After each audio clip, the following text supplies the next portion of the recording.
जी सब का एक बार फिर तो स्वागत है तुहाडे अपने चैनल इंग्लिश फाला दे विच। दोस्तों अज आपां गल करांगे राइटिंग टास्क 2 की इंट्रो के बारे। जिवें कि तुसीं जानते हो कि first impression is the last impression. So intro writing task 2 के विच बहुत महत्वपूर्ण होंदी है। जिहदी इंट्रो ज़्यादा वधिया होई उहदे ज़्यादा बैंड स्कोर। जिवें आपां किसी दे घरे जाने अपनी बोल चाल, अपनी अख का स्टाइल, अपने बैठण का स्टाइल ही अपनी इंट्रो होंदी है। उत्थे अपन पता लग जो बंदा किस मकसद नाल आया। मान लो जे किसी ने मोटरसाइकिल लेना हो आउण सार वो उधर झाकूगा जिधर गड्डी या मोटरसाइकिल खड़ा होगा, मीनस वो ਉਹਦੀ इंट्रो आ। उवें ही राइटिंग टास्क 2 ਦੇ ਵਿੱਚ BP1 BP2 ਤੇ ਕਨਕਲੂਜਨ ਦੇ ਵਿੱਚ ਤੁਸੀਂ ਕੀ ਲਿਖੋਗੇ ਉਹ ਸਭ ਇੰਟਰੋ ਤੋਂ ਪਤਾ ਲੱਗਦਾ ਐਗਜ਼ਾਮੀਨਰ ਨੂੰ। ਸੋ ਇੰਟਰੋ ਦਾ ਬਹੁਤ ਵਧੀਆ ਹੋਣਾ ਬਹੁਤ ਜ਼ਰੂਰੀ ਆ। ਤੇ ਇਸ ਵੀਡੀਓ ਵਿੱਚ ਆਪਾਂ ਉਹੀ ਸਿੱਖਾਂਗੇ ਕਿ 7+ ਬੈਂਡ ਦੀ ਇੰਟਰੋ ਕਿਵੇਂ ਲਿਖੀ ਜਾਂਦੀ ਹੈ। ਨਾਲ ਦੀ ਨਾਲ ਆਪਾਂ ਸਿੱਖਣਾ ਹੈਗਾ ਕਿ ਕੁਝ ਮਹੱਤਵਪੂਰਨ ਵਰਡਾਂ ਦੇ ਪੰਜਾਬੀ 'ਚ ਅਰਥ ਤੇ ਉਹਨਾਂ ਦੇ ਸਿਨੋਨਿਮ ਵਗੈਰਾ। सो बिना देर किते करदे जी शुरू, बने रहो मेरे नाल इस वीडियो के एंड तक। हाँ जी दोस्तों, सब तो पहला आपको पता होना चाहिए कि इंट्रो कहते किनू आ। इंट्रो की डेफिनेशन की है पहला वो समझते हैं। इंट्रो का मतलब की होंगे कि जिमें आ स्टेटमेंट आ, इनू आपां आपदी वर्डिंग च लिखना पर वो मीनिंग च कोई फर्क ना पवे। ठीक है, ये इंग्लिश के विच मैं तुहानूं एग्जाम्पल नहीं समझाउणा पंजाबी दे विच।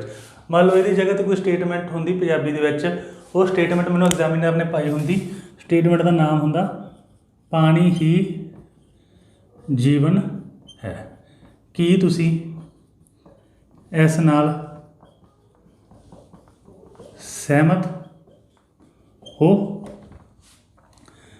मेन स्टेटमेंट की है पानी ही जीवन है।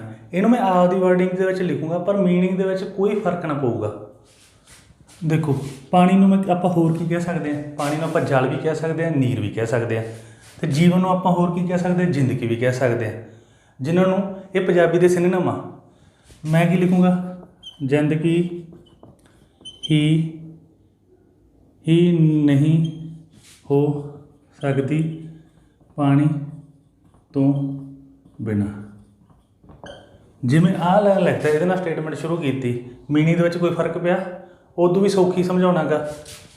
जल ही जीवन है, ये जस्ट मतलब उन्होंने पानी नूं मैं सिनोनिम लेता जल तो जीवन नूं जिंदगी, सॉरी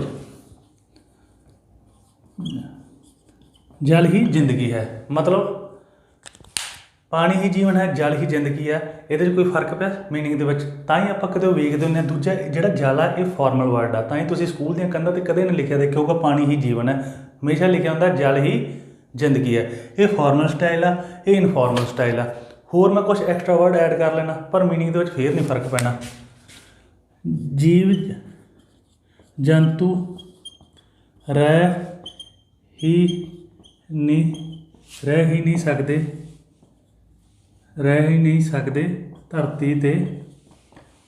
धरती ते पानी तो बिना। जीव जंतु रह ही नहीं सकते धरती ते पानी तो बिना, तो पानी ही जीवन है। कोई फर्क फिर पिया नहीं पिया ना। उदों मगर मैं लिख दूंगा हाँ मैं ये सहमत हाँ, जी कि आ थीसिस स्टेटमेंट आ। की असर पऊगा जे अपन इदा का क्वेश्चन होगा कि तुम सहमत हो, मैं लिखूँगा हाँ मैं सहमत हाँ। जे नहीं सहमत फिर मैं लिखना सी नहीं सहमत। वो BP1 तो BP2 के विच। हुण तुहानूं मैनूं यकीन है कि तुहानूं लग गया होना समझ। हुण पहला ये शुरू करन तो पहला इन्हां वर्डां दे सारे दे पंजाबी दे विच मतलब समझदे हैं। नाउ आ डेज का मतलब की हुंदा अजकल। इट सीम्स दैट मैनू लगता है, सीम्स मैंने लगना जब मैनू जापदा है कि increasing number of people, increasing मैंने वधना, नंबर मैंने संख्या, पीपल मैंने लोग, तो ऑफ मैंने दे, कि उन्होंने लोगों की संख्या वध रही है। मैनू क्या पता लगे कि एक वध रही क्यों बोलिया, क्योंकि ये है प्रेजेंट कंटीन्यूस।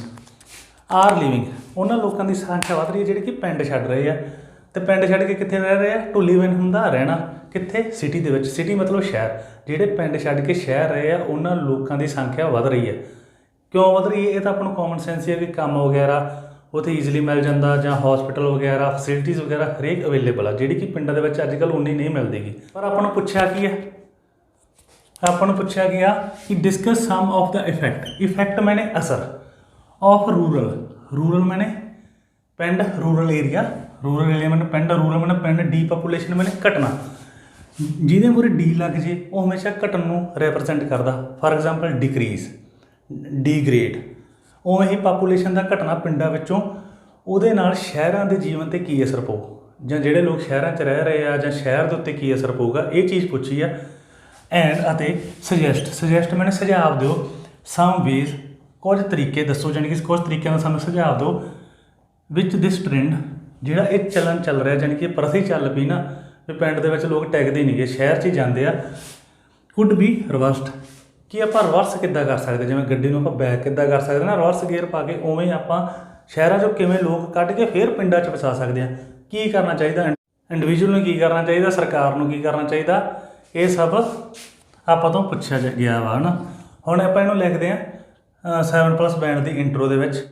ਹਾਂਜੀ, ਇਹ ਆ ਤੁਹਾਡੇ ਸਾਹਮਣੇ 7+ ਬੈਂਡ ਦੀ ਇੰਟਰੋ। ਹੁਣ ਆਪਾਂ ਜਿਹੜੇ ਮੈਂ ਇਹ 'ਚ ਵਰਡ ਲਿਖਿਆ ਉਹਨਾਂ ਦਾ ਪੰਜਾਬੀ ਦੇ ਵਿੱਚ ਮਤਲਬ ਸਮਝਦੇ ਹਾਂ। ਕੰਟਰੀ ਟਾਊਨਸ ਮੈਂ ਵਰਡ ਚੱਕਿਆ ਜੀ ਰੂਰਲ ਏਰੀਆ ਤੋਂ, ਜਿਵੇਂ ਕਿ ਲੰਗਰ ਦੇ ਹੋਰ ਕੀ ਸਿਨੋਨੀਮ ਹੁੰਦੇ, ਜਿਵੇਂ ਰੋਟੀ ਦੇ ਆਪਾਂ ਗੁਰਦੁਆਰੇ ਜੀ ਕਹਿੰਦੇ ਪ੍ਰਸ਼ਾਦਾ, ਹੋਰ ਕਹਿੰਦੇ ਲੰਗਰ, ਉਵੇਂ ਹੀ ਰੂਰਲ ਏਰੀਆ ਨੂੰ ਆਪਾਂ ਕੀ ਕਹਿ ਸਕਦੇ ਹਾਂ, ਵਿਲੇਜ ਜਾਂ ਕੰਟਰੀ ਟਾਊਨ, ਦੋਨਾਂ ਦਾ ਮਤਲਬ ਇੱਕੋ ਹੀ ਹੁੰਦਾ। ਮੈਂ ਸਿਲੈਕਟ ਕੀਤਾ ਕੰਟਰੀ ਟਾਊਨ ਕਿਉਂਕਿ ਇਹ ਜ਼ਿਆਦਾ ਫਾਰਮਲ ਆ ਵਿਲੇਜ ਦੇ ਨਾਲੋਂ। ਵਰ ਵੰਸ ਮੈਨੇ ਇੱਕ ਵਾਰ ਜਾਂ ਕਿਸੇ ਸਮੇਂ, ਇੱਥੇ ਕਿਸੇ ਸਮੇਂ ਜ਼ਿਆਦਾ ਸੈੱਟ ਬੈਠਦਾ। ਕੰਟਰੀ ਟਾਊਨਸ ਵਰ ਵੰਸ ਵਾਈਬਰੈਂਟ, ਜਾਣੀ ਕਿ ਜ਼ਿੰਦਗੀ ਨਾਲ ਭਰੇ, ਵਾਈਬਰੈਂਟ ਮਤਲਬ ਫੁੱਲ ਆਫ ਲਾਈਫ, ਠੀਕ ਹੈ। ਐਂਡ ਗਰੋਇੰਗ ਪਲੇਸ, ਗਰੋਇੰਗ ਮੈਨੇ ਵਧਣਾ, ਪਲੇਸ ਮੈਨੇ ਥਾਂ, ਜਾਣੀ ਕਿ ਤਰੱਕੀ ਵਾਲੀ ਜਗ੍ਹਾ ਮੰਨੀ ਜਾਂਦੀਆਂ ਸੀਗੀਆਂ ਕਿਸੇ। ਹਾਂਜੀ, ਅਨਫੋਰਚੂਨੇਟਲੀ ਦਾ ਮਤਲਬ ਕੀ ਹੁੰਦਾ, ਬਦਕਿਸਮਤੀ ਦੇ ਨਾਲ। ਦੀਜ਼ ਡੇਜ਼ ਦਾ ਮਤਲਬ ਹੁੰਦਾ ਅੱਜ ਕੱਲ੍ਹ, ਨਾਓ ਡੇਜ਼ ਦਾ ਮਤਲਬ ਵੀ ਅੱਜ ਕੱਲ੍ਹ, ਇਸ ਲਈ ਆਪਾਂ ਨਾਓ ਡੇਜ਼ ਨੂੰ ਬਦਲਦਾ ਦੀਜ਼ ਡੇਜ਼ ਦੇ ਵਿੱਚ। ਮੈਨੀ ਅਪੀਅਰ ਟੂ ਬੀ ਡਾਇੰਗ, ਮੈਨੀ ਮੈਨੇ ਕਈ, ਅਪੀਅਰ ਮੈਨੇ ਦਿਖਾਈ ਦੇਣਾ, ਟੂ ਮੈਨੇ ਬੀ ਮੈਨੇ ਹੋਣਾ, ਤੇ ਡਾਇੰਗ ਮੈਨੇ ਖਤਮ ਹੋਣ ਦੇ ਕੰਢੇ। ਕਈ ਪਿੰਡ ਕੀ ਹੁੰਦੇ ਆ ਕਿ ਖਤਮ ਹੋਣ ਦੇ ਕੰਢੇ ਦਿਖਾਈ ਦੇ ਰਿਹਾ, ਮਤਲਬ ਕਿ ਇੱਦਾਂ ਲੱਗ ਰਿਹਾ ਕਿ ਪਿੰਡ ਬਸ ਥੋੜ੍ਹੇ ਕੁ ਸਾਲਾਂ ਦੇ ਵਿੱਚ ਖਤਮ ਹੀ ਹੋ ਜਾਣਗੇ, ਲਗਭਗ ਸਾਰੇ ਸ਼ਹਿਰ ਦੇ ਵਿੱਚ ਬਦਲ ਜਾਣਗੇ, ਜਾਂ ਲੋਕ ਪਿੰਡ ਛੱਡ ਕੇ ਸ਼ਹਿਰ ਰਹਿਣ ਲੱਗ ਜਾਣਗੇ।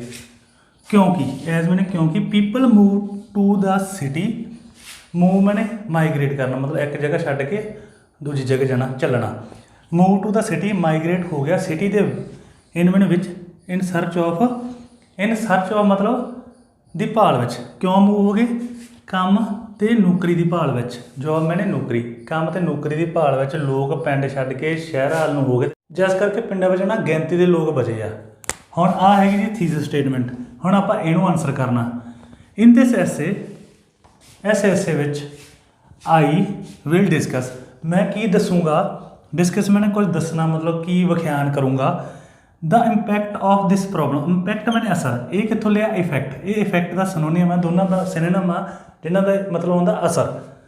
ਆਫ ਦਿਸ ਪ੍ਰੋਬਲਮ ਮਤਲਬ ਇਸ ਸਮੱਸਿਆ ਦਾ ਆਪਣੇ ਸ਼ਹਿਰੀ ਜੀਵਨ 'ਚ ਲੋਕ ਰਹਿ ਰਹੇ ਆ ਅਤੇ ਉੱਥੇ ਕੁਛ ਨਾ ਕੁਛ ਤਾਂ ਬੋਝ ਵਧੂਗਾ। ਇਹ ਤੁਸੀਂ ਕਮੈਂਟ 'ਚ ਦੱਸਣਾ ਮੈਨੂੰ ਕਿ ਕੀ ਬੋਝ ਵਧੂਗਾ।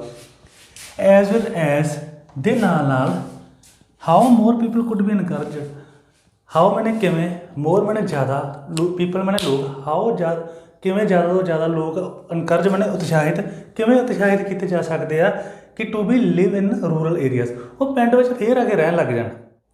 ਹੁਣ ਤੁਸੀਂ ਮੈਨੂੰ ਕਮੈਂਟ ਕਰਕੇ ਦੱਸੋ ਕਿ ਕੀ ਸੋਲਿਊਸ਼ਨ ਹੋ ਸਕਦੇ ਆ ਆਪਣੇ ਲੈਵਲ 'ਤੇ, ਸਰਕਾਰ ਦੇ ਲੈਵਲ 'ਤੇ, ਕਿ ਪਿੰਡ 'ਚ ਲੋਕ ਫੇਰ ਆ ਕੇ ਰਹਿਣ ਲੱਗ ਜਾਣ।